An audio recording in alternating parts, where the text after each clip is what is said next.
guys! Welcome to my channel! Maayong buntag. So today, I'm gonna start teaching about Cebuano sentence patterns. I want you to look at the screen. There are two pictures. The first picture is labeled Buutan si Peter. The second is Magulanon si Moira. Analyze the formation of the words in each pattern or each sentence. There's a first word which is buutan and magulanon, followed by si and the personal names Peter and Moira. Can we formulate the pattern from these sentences? The first words are what we call adjectives or describing words. Buutan and magulanon are adjectives. Now what comes after the adjectives? The personal subject marker si, which is used for singular personal name. And then what follows is the personal name. So can you now formulate it?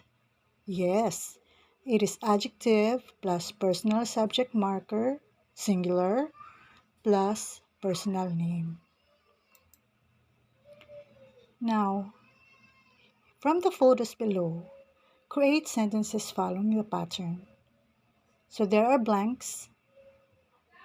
You can start putting the appropriate words for each blank. Now there's a photo of Hillary Clinton and the adjective is utukan. And then below that is another photo and the adjective is malipayon.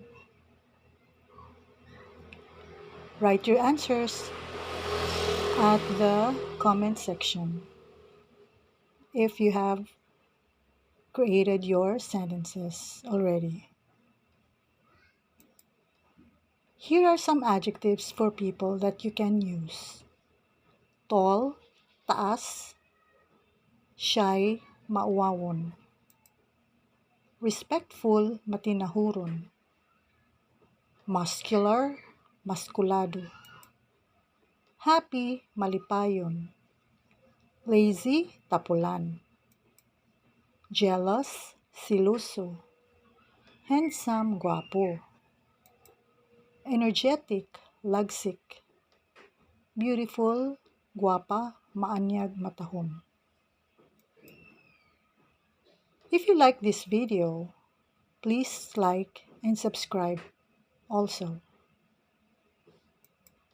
Salamat kayo mga higala, mga amigo ug amiga, mga suki na akong tig-tanaw sa akong mga videos. Amping!